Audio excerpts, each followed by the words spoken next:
Hello everyone, Shri IAS academy में आपका स्वागत है। जैसा कि आप जानते हैं कि श्री आईएएस एकेडमी ने एसे राइटिंग की सीरीज की शुरुआत की थी, जिसके अंतर्गत हमारा पार्ट 1 आ चुका है। ये हमारा पार्ट 2 है। इसमें हम देखेंगे कि वास्तव में एसे के टाइप कितने होते हैं और एसे और लेख में क्या डिफरेंस होता है। तो चलिए शुरू करते हैं। जैसा कि आपने पार्ट 1 में एसे से संबंधित सामान्य जानकारी ले ली थी, ये हमारा एसे का पार्ट 2 है। इसमें हम देखेंगे कि एसे के टाइप कौन कौन से होते हैं और उन टाइप में यूपीएससी किस टाइप के क्वेश्चंस को सबसे ज़्यादा आपसे पूछता है।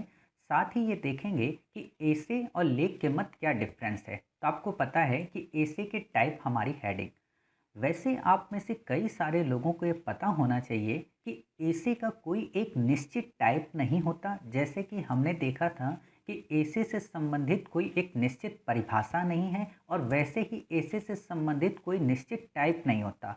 लेकिन हम अपनी सुविधा के लिए एसे को 4 टाइप के अंतर्गत विभाजित करते हैं। वो 4 टाइप कौन से होते हैं, अगर आप वो समझ गए और फिर उससे संबंधित अगर आप विचारों को समझ गए, तो आप यकीन मानिए कि आप ऐसे राइटिंग से संबंधित मर्म को समझ जाएंगे। तो ये 4 टाइप कौन से हैं? पहला टाइप है वर्णनात्मक निबंध, दूसरा है कल्पनात्मक, तीसरा है विचार प्रधान और चौथा है अमूर्त विषय। नाम से ही सब समझ में आ रहा है कि वास्तव में इन ऐसे का क्या संबंध है। तो हम क्या करेंगे, इनके एक एक टाइप को काफ़ी अच्छे से डिस्क्राइब करेंगे और ये समझने का प्रयास करेंगे कि ये सबके सब टाइप आपस में कैसे भिन्न हैं और यूपीएससी इन भिन्न टाइप्स में से किस टाइप को सबसे ज़्यादा प्रमोट करता है। क्लियर?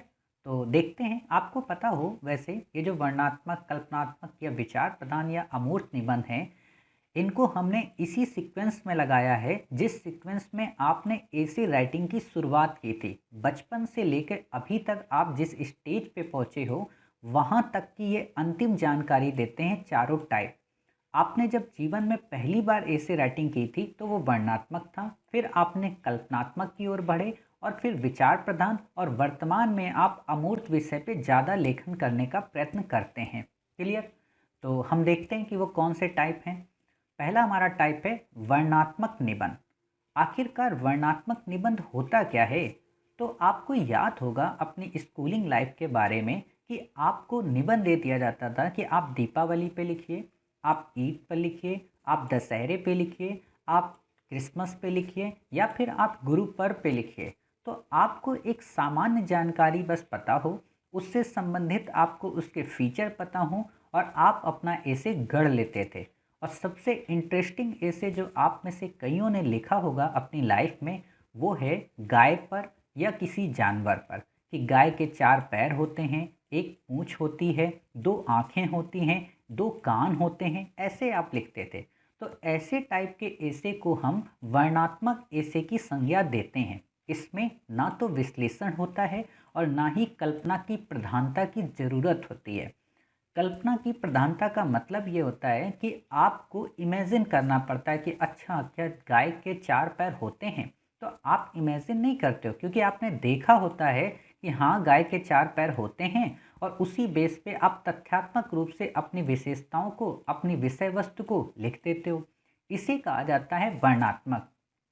यूपीएससी या किसी भी एग्ज़ाम में इस प्रकार के ऐसे को अब नहीं पूछा जाता। वैसे भी कभी इसे नहीं पूछा जाता है किसी एग्ज़ाम में। ये बस आपके स्कूल लाइफ के शुरुआती दिनों में ही पूछा जाता है। तो इसमें हमें इतनी गहराई में जाने की ज़रूरत नहीं है। क्लियर? फिर आता है आपका दूसरा टाइप, जो है कल्पनात्मक निबंध। कल्पनात्मक निबंध आपको पता हो कि जब आप अपने क्लास 2 या 3 के बाद जब एक हाई लेवल पे पहुंचते हो, क्लास 8 9 के आसपास, तो वहाँ पे आपसे इस बात की डिमांड की जाती है कि आप में कल्पना का विकास हो चुका है। कल्पना का विकास मतलब कि आप चीज़ों को इमेजिन करने लगते हो कि काश मैं अगर प्रधानमंत्री होता तो मैं ये कर लेता, काश मैं आईएएस होती तो मैं ये कर लेती। तो ऐसी जो कल्पनात्मक विचार आपके अंतर मन में पनपते हैं, उन विचारों को किस प्रकार आप मूर्त रूप प्रदान कर सकें, इसलिए आपसे एक ऐसे राइटिंग कराई जाती है। और ये आपकी बस उसी क्लास तक ही सीमित होती है। लेकिन जब आप अपनी कॉलेज लाइफ में प्रवेश करते हो, यानी कि +2 के बाद या क्लास 12 के बाद, तब आपसे इस बात की डिमांड होने लगती है कि अब आप कल्पना से प्रेरित हो चुके हो और आपके अंदर अपने अंतर्मन से कई सारे विचार पनपते हैं और आप उन विचारों का अच्छा सा समायोजन कर कल्पना के साथ तर्क और तथ्य के माध्यम से गढ़कर एक अच्छा ऐसे राइटिंग कर सकते हो। क्लियर? तो इसीलिए आपसे जब कॉलेज लाइफ में आप आते हो तो विचार प्रधान निबंध की ज़रूरत पड़ने लगती है। यानी कि हमने जो कल्पनात्मक निबंध देखा इसकी भी हमारी अभी अब ज़रूरत ख़त्म हो गई। अगर हम क्लास 10 में होते तो हम इस पे काफ़ी ज़्यादा डिस्कस करते। तो अब हमारी इसकी कोई प्रासंगिकता नहीं है, इसलिए हम इसे अपने आज के टॉपिक में डिस्कस नहीं करेंगे। बट हमारी जो आज प्रासंगिकता है वो है विचार प्रधान निबंध की और इसके बाद वाले टाइप यानी कि अमूर्त विषय की। तो हम पहले ये देखते हैं कि विचार प्रधान निबंध होता क्या है। जब आप इस स्तर के हो जाते हो तब आप वर्णन व कल्पना से इतर विचार व तार्किक विश्लेषण करने लगते हो। आपने देखा होगा कि आप जब +2 जब क्रॉस कर लिए होगे तो आप घर के डिसीजन से संबंधित अपना रोल प्ले करने लगते हो। लोग कहते हैं कि हाँ अब ये बड़ा हो गया है या ये बड़ी हो गई है तो अब अपने डिसीजन ये ले सकती है। तो इसका मतलब क्या होता है कि आपके अंदर अब तर्कशीलता बढ़ गई है। आप अच्छे और बुरे के आधार पे डिसीजन ले सकते हो कि वास्तव में क्या सही है और क्या गलत है। क्लियर? तो इसीलिए आपको वहाँ पे सारी चीज़ें देखने को मिलती हैं। अब आपके मन में आया होगा फिर जो एग्ज़ाम हम देते हैं या किसी भी एग्ज़ाम को लेकर कंपटीशन एग्ज़ाम को लेकर जब हम तैयारी करते हैं और वहाँ पे मेन से संबंधित जब ऐसे राइटिंग आती है तो वास्तव में उसमें कौन से ऐसे आते हैं।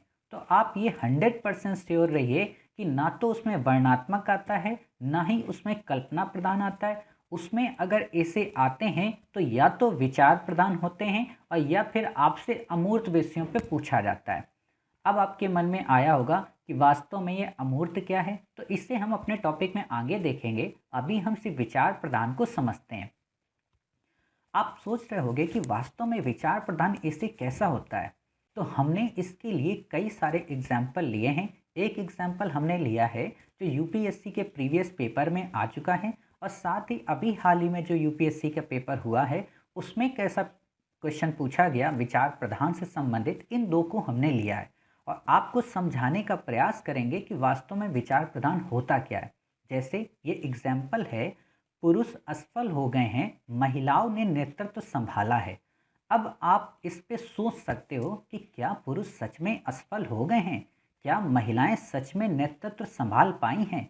और जब आप इसको विचार करते हो तो आपके मन में ये भी गतिशीलता बनती है कि इसमें ना तो पुरुष के बारे में किसी क्षेत्र विशेष की बात की गई है और ना ही महिलाओं के बारे में किसी काल या देश की बात की गई है। यानी कि ये काल से परे होगा, ये देश से परे होगा और ये वर्तमान बातों को समायोजित करते हुए भविष्य की ओर इंगित करेगा। अर्थात इतनी सारी चीज़ों को आप सोचते हो, यानी कि इतनी सारी चीज़ों पे आप विचार करते हो कि वास्तव में क्या सत्य है और क्या असत्य है और इसी आधार पे आप अपनी लेखनी को कमांड देकर एक अच्छी भाषा शैली में अपना ऐसे गढ़ देते हो। क्लियर? हालांकि ये ऐसे क्या लिखना चाहिए, इसके अंतर्गत क्या नहीं लिखना चाहिए, ये हम अपने नेक्स्ट पार्ट में कई जो पार्ट हमारे ऐसे राइटिंग के आएंगे वहाँ पे डिटेल में चर्चा करेंगे। अभी बस हम आपको यहाँ पे इस बात के लिए समझाने का प्रयत्न कर रहे हैं कि आप ऐसे को देखकर कैसे समझोगे कि ये ऐसे विचार प्रधान है या फिर ये ऐसे अमूर्त है या वर्णनात्मक है या कल्पना प्रधान। क्लियर? तो आप समझ गए ये क्या है, विचार प्रधान को दर्शाता है। और आपसे इस बात पे किस चीज़ की डिमांड होती है कि जब आप लिखोगे कि महिलाओं ने नेतृत्व संभाला है तो आपको तथ्य भी देने पड़ते हैं, आपको तर्क भी देने पड़ते हैं और इन तथ्यों और तर्कों का ऐसा समायोजन रखना पड़ता है कि पढ़ने वाला पाठक आपके उन पन्नों से विमुख ना हो, यानी कि उन्हें जल्दी से ना पलटे और बस ये समझे कि हाँ इसने ऐसी बातें कौन सी ज़्यादा अच्छी लिख दी। आपको ऐसा लिखना है कि उसको इंटरेस्ट जगे और वो आपके उस पूरे के पूरे पैरा को पढ़ने में मंत्रमुग्ध हो जाए और आपको एक बेहतर नंबर दे सके। ये तभी संभव है जब आप अपने तथ्य व तर्क का अच्छा समायोजन रखते हैं, जब आप उसमें पक्ष व विपक्ष के मध्य एक ऐसा संतुलन बनाते हैं जिससे आपका निष्कर्ष जो होता है वो प्रासंगिक बन जाता है। ये सारी चीज़ें तभी आती हैं और ये सब चीज़ें कब आएंगी? जब आप अभ्यास करते हो, और अभ्यास के माध्यम से आप अपनी लेखनी को इतना परिपक्व बना लेते हो कि एग्जामिनर पढ़ने के लिए मजबूर हो जाता है। क्लियर? अभी हाल ही में जो एक एसे आया जिसको विचार प्रधान एसे कहा जा सकता है, वो है बिना आर्थिक समृद्धि के सामाजिक न्याय नहीं हो सकता, किंतु बिना सामाजिक न्याय के आर्थिक समृद्धि निरर्थक है। अर्थात इसमें आप थिंकिंग करोगे कि आर्थिक समृद्धि के बिना सामाजिक न्याय कैसे नहीं हो सकता, या फिर सामाजिक न्याय जो है उसके बिना आर्थिक समृद्धि क्यों बेकार है। तो आप इसमें कई सारे तथ्य दोगे, आप इसमें कई सारे तर्क दोगे, आप इसमें पक्ष और विपक्ष के बारे में बताओगे, आप इसमें एक उचित संतुलन बनाओगे, और आप अपना एक निष्कर्ष भविष्य के गर्त के लिए एक प्रासंगिक रूप में छोड़ दोगे। क्लियर? तो ये सब चीज़ें हम देखेंगे आगे के अपने पार्ट में कि वास्तव में इसमें क्या लिखना चाहिए था, लेकिन अभी आप बेसिक समझिए। ठीक, अब हमारा जिस पे सबसे ज़्यादा ध्यान देना है, क्यों?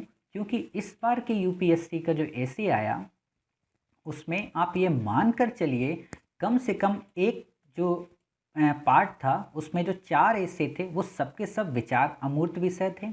साथ ही जो दूसरा पार्ट था उसमें भी लगभग 2 से जो 3 एसे थे वो भी अमूर्त ही थे। अर्थात इस बार 8 एसे में यूपीएससी ने लगभग 6 से 7 जो विषय एसे पूछे वो अमूर्त विषयों को लेकर पूछे। अब आपके मन में एक इंटरेस्ट जगा होगा कि आखिरकार यूपीएससी अमूर्त विषयों की ओर इतना क्यों जा रही।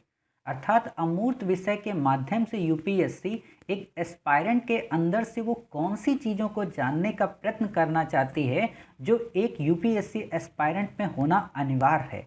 इसीलिए इस अमूर्त निबंध को लेकर काफ़ी प्रासंगिकता बनी हुई है, और कई सारे एस्पायरेंट इस बात से भयभीत रहते हैं कि वास्तव में वो अमूर्त विषय पर अपनी लेखनी नहीं चला सकते। तो क्या ये सच है कि आप अमूर्त विषयों को लेकर इतने भयावह हैं, या फिर इस भयावह से निकलने का कोई रास्ता भी है? तो रास्ता क्या है, हम इस पे प्रयत्न करेंगे।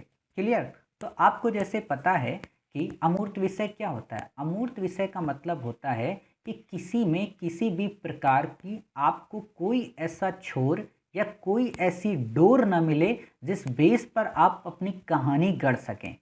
आपको एक प्रकार से इस बात के लिए चिंतन के लिए प्रेरित किया जाए कि आप अपनी इंद्रियों से, अपनी बुद्धि से और अपनी कल्पना शक्ति का समायोजन कर उस विषय पर अपनी समझ बनाएं, और उस विषय को एक कहानी के रूप में गढ़कर एग्जामिनर के मन मस्तिष्क को संतुष्ट करें। और ये जो प्रोसेस होता है काफ़ी कठिन प्रोसेस है। इस प्रोसेस को वही एस्पायरेंट क्लियर कर पाते हैं जो सप्ताह में एक बार या 3 से 4 दिन में या मंथ में लगभग 2 बार ऐसे राइटिंग करते हैं, या वो किसी भी टॉपिक को जब पढ़ते हैं तो उससे संबंधित अपने अंदर एक थिंकिंग प्रोसेस को डेवलप करते हैं। ये तभी संभव है जब आप किसी विषय को देखते हो और उसमें पक्ष और विपक्ष के मध्य अपना एक उचित संतुलन का समायोजन करते हो। इसीलिए ये प्रोसेस काफ़ी टफ है, और इसीलिए आपसे यूपीएससी इसी टाइप के एसे को लिखने का प्रयास करवाता है, ताकि वो आपके अंदर के उन एक एक व्यक्तित्व का विश्लेषण कर सके जो कहीं ना कहीं आपके जीएस में, कहीं ना कहीं आपके इथिक्स के पेपर में, और कहीं ना कहीं आपके इंटरव्यू में छिप जाते हैं। समझ गए? तो इसीलिए अमूर्त विषयों की इस समय डिमांड काफ़ी ज़्यादा है। जैसे कि आप देखोगे कि जब हम अमूर्त विषयों की बात करते हैं तो कोई एक महान व्यक्ति अगर आपको कहा गया तो आप महान व्यक्ति को क्या करते हो? अनुभव कर सकते हो। मान लीजिए आपसे कहा गया कि भगत सिंह एक महान पर्सनैलिटी हैं, या सरदार वल्लभ भाई पटेल एक महान पर्सनैलिटी हैं, या मोहनदास करमचंद गांधी एक महान पर्सनैलिटी हैं, तो आप इमेजिन करते हो और हिस्ट्री के उन तथ्यों और तर्कों में जाते हो जो उन्हें महान बनाती है। तब यानी कि आप क्या करते हो? आप अनुभव करते हो, आप फील करते हो, आप अपनी इंद्रियों से उस चीज़ को सोचने का प्रयत्न करते हो कि अच्छा महानता के इतने ये टाइप हैं। क्लियर? लेकिन जब आपसे महानता जैसे शब्द पे प्रश्न पूछा जाता है तो आप इस चीज़ को टैकल करने में कंफ्यूज हो जाते हो कि किसी भी व्यक्ति को महान कहने के लिए हमें वो कौन से एंगल हैं जिस पे ये डिसाइड करना पड़ेगा कि वो पर्सन महान था। अर्थात महान व्यक्ति से आगे का एक कदम है महानता को डिस्क्राइब करना। इसीलिए आपसे अमूर्त विषय के बारे में पूछता है कि आप महानता से संबंधित बातें लिखें। जैसे आप में से कई सारे लोग गांधी को पढ़ते हो, मार्क्स को पढ़ते हो, इनकी जीवनी को पढ़ते हो, इनकी आत्मकथा के बारे में कुछ न कुछ सीखने का प्रयास करते हो, तो आप बता देते हो कि अगर महात्मा गांधी भारतीय राष्ट्रीय आंदोलन में ना होते तो उसका क्या स्वरूप होता, अगर मार्क्स ने अपनी विचारधारा न दी होती तो पूंजीवाद से कैसे समाजवाद निपट पाता। समझ गए? या उस समय की कौन सी परिस्थितियां थीं जिस बेस पर मार्क्स ने अपनी विचारधारा को प्रकट किया। ये मूर्त विषय है। आपको पता है कि हमें मार्क्स के सेंटर में रहकर ही अपनी पूरी कहानी गढ़नी है। आपको पता है कि हमें गांधी को सेंटर में रखकर ही अपनी पूरी कहानी गढ़नी है। लेकिन जब गांधीवाद की बात की जाती है, जब मार्क्सवाद की बात की जाती है, तो ये गांधी से भी परे हो जाता है, ये मार्क्स से भी परे हो जाता है। अर्थात मार्क्स ने जो बात कही वो बातें आज के दौर में कितनी प्रासंगिक हैं, या उन बातों का क्या बिल्कुल वही स्वरूप आज भी विद्यमान है। क्या महात्मा गांधी ने जो अपना गांधीज्म दिया, गांधीवाद दिया, वो आज क्या यथावत रूप में विद्यमान है या वो अप्रासंगिक हो गया है। ऐसे विषयों पर जब आपसे चर्चा करने को कहा जाता है तो वो विषय अमूर्त कहलाता है। क्लियर? और ये काफ़ी टफ प्रोसेस होता है, लेकिन आप अगर नित्य अभ्यास करते हो तो आप इसमें अपनी महानता को या आप इसमें महारथी बन सकते हो। क्लियर? अब आप में से कई सारे लोगों को ये लगता होगा कि जो अमूर्त विषय है उसे हम कहाँ से समझें, कहाँ पे पढ़ें।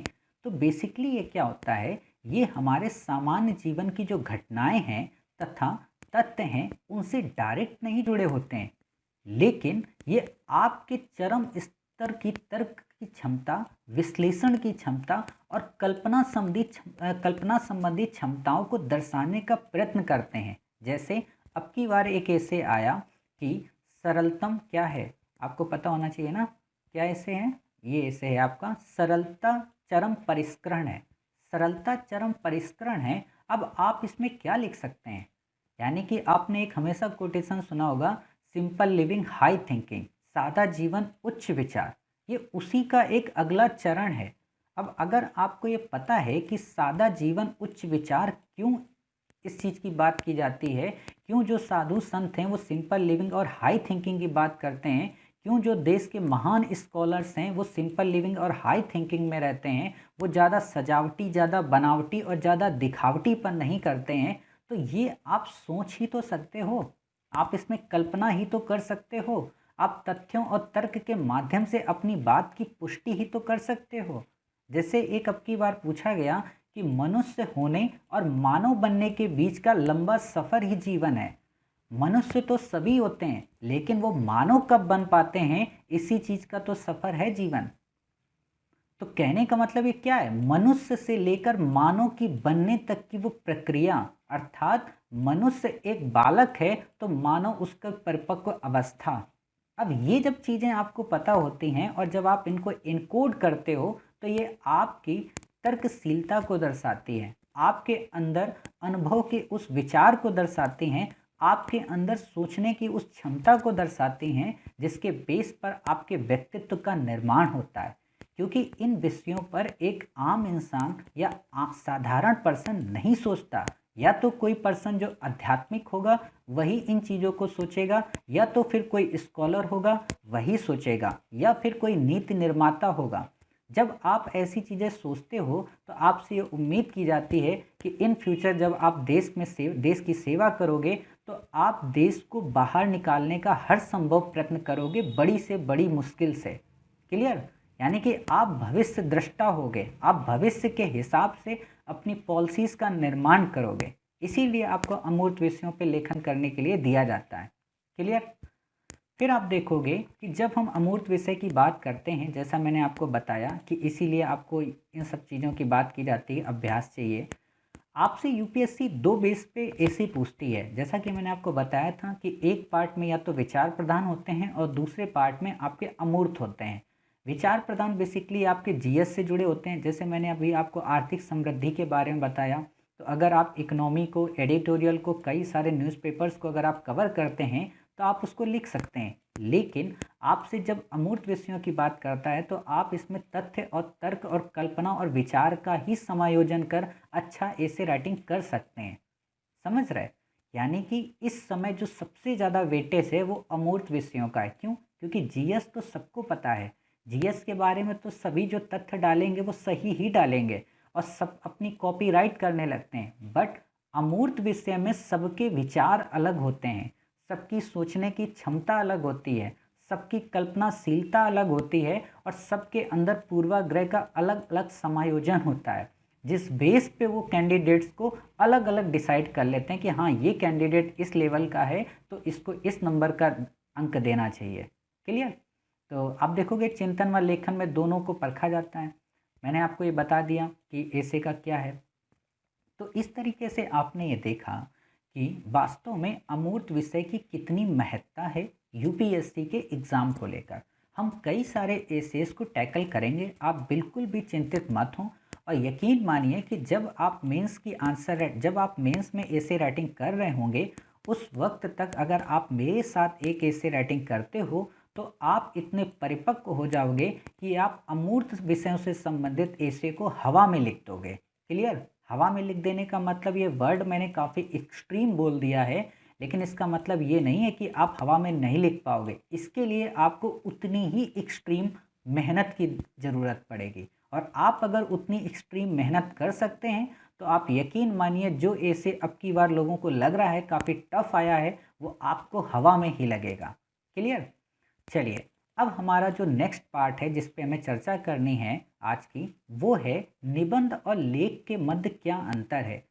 कई बार होता क्या है कि आप जैसे एस्पायरेंट या किसी संस्थान के संस्थापक या किसी संस्थान में निबंध लेखन की पुस्तक को जांचने वाले पर्सन इस बात से काफ़ी ज़्यादा मतलब टैकल नहीं कर पाते हैं कि वास्तव में निबंध जो लिखा गया है वो लेख है या लेख और निबंध के मध्य का अंतर क्या है। वो इस चीज़ को नहीं समझ पाते हैं कि वास्तव में इनमें डिफरेंस क्या है। लेकिन जब हमारी टीम ने कई एक्सपर्ट के साथ इस चीज़ पर बात की, कई सारी पुस्तकों का जब हमने अध्ययन किया, कई सारे लोगों से जब हमने बात की तो ये पता चला कि वास्तव में निबंध और लेख के मध्य बिल्कुल सा एक माइन्यूट अंतर है। अब वो अंतर क्या है कि आप में से ज़्यादातर लोग संपादकीय पढ़ते होंगे, एडिटोरियल पढ़ते होंगे, तो उसमें सामान्यतः जो सब्जेक्टिव होते हैं वो लेख अधिकांशतः लेख ही होते हैं संपादकीय के। लेकिन जिनमें आप देखोगे कि कई सारी चीज़ें ऑब्जेक्टिव के रूप में होती हैं, उल्टा मैं बोल गया, सब्जेक्टिव जो होती हैं वो बेसिकली आपका निबंध को दर्शाते हैं और जो ऑब्जेक्टिव होती हैं वो आपके लेख को दर्शाती हैं। तो आप देखोगे कई सारे लेख ऐसे होते हैं जिनमें तथ्यों और तर्कों की भरमार होती है, जिनमें उस समय की समकालीनता का बोध कराया जाता है, तो हम ये मान लेते हैं वो लेख हैं। लेकिन जो निबंध होता है उसमें तथ्य और तर्क अगर कम भी हैं तो चलेगा और निबंध की खास बात होती है कि वो समकालीन नहीं होते या समकालीन से वो परे होते हैं। क्लियर? जैसे अभी हमने देखा मनुष्य होने और मानव बनने, तो ये समकालीन इशू नहीं है, ये काफ़ी समय से चला आ रहा है और इसकी खास बात ये है कि काल के परे होने के बावजूद भी ये सार्वकालिक प्रतीत होता है। आप हमेशा देखोगे बचपन से लेकर आज तक हमें सिखाया जाता है कि सिंपल रहो, तो ऐसा तो है नहीं कि हमें क्लास 2 में ये कहा गया कि आप सिंपल रहो और क्लास 10 में कहा गया नहीं आप बिगड़ जाओ। हर वक्त आपसे इस बात की डिमांड रहती है कि मनुष्य होने के नाते, मानव होने के नाते आप अपने जीवन को साधारण रूप से जियो। क्लियर? फिर आप देखोगे क्या अंतर है। अंतर ये है कि पूरी तरह सत्य नहीं है कारण अंतर कर पाना। कहने का मतलब मैंने वही बताया कि लेख और निबंध के मध्य आप अंतर नहीं कर सकते हो, लेकिन फिर भी कुछ चीज़ों को बेस बनाया गया। जैसे लेख जो होते हैं वो निबंध की तुलना में वस्तुनिष्ठ तथ्यों की मात्रा अधिक होती है इनमें। साथ ही ये अपने निजी विचार, भावों आदि से तटस्थ रहते हैं। कहने का मतलब इसमें ये अपने निजी विचार नहीं दर्शाते। लेखक जब भी आप संपादकीय पढ़ते हो तो कई सारे अगर राइटर्स को आप छोड़ दें तो बाकी जितने लोग हैं वो तथ्य और तर्क या रिपोर्ट के बेस पर अपना वो संपादन लिख देते हैं। क्लियर? और जो लोग निजी विचार दर्शा देते हैं वो ऐसे बन जाता है। ठीक? फिर आप देखोगे लेख अनिवार्यता समकालीन विषय पर होता है जैसे मैंने आपको बताया, और जबकि निबंध जो होता है वो काल मुक्त होता है। ठीक? फिर आप देखोगे कि जो महान निबंधकार होते हैं, जो महान निबंधकार जिनको हम कहते हैं, वो काल के मुद्दों को ऐसा दर्शाते हैं कि वो सार्वकालिक प्रतीत हो। मतलब इस काल की प्रॉब्लम को ऐसे दर्शाएंगे कि आने वाले हर युग के लिए प्रासंगिक बनी रहे। क्लियर? तो इस तरीके से हमने देखा कि वास्तव में निबंध और लेख के मध्य क्या डिफरेंस है। उम्मीद है आपको ये पूरा का पूरा लेक्चर समझ में आया होगा। अगले पार्ट में हम ये देखेंगे कि किस तरह से निबंध लेखन करते समय हमें कौन सी प्रोसेस अपनानी चाहिए और उन प्रोसेस को अपनाते वक्त हमें किन किन चुनौतियों को फेस करना पड़ता है और उन चुनौतियों को फेस करते समय हमें क्या सावधानियां बरतनी चाहिए। इन सारी चीज़ों को हम टैकल करने के प्रयास करेंगे। मिलते हैं अपने नेक्स्ट पार्ट में, तब तक अपना ख्याल रखिए और स्वस्थ रहिए।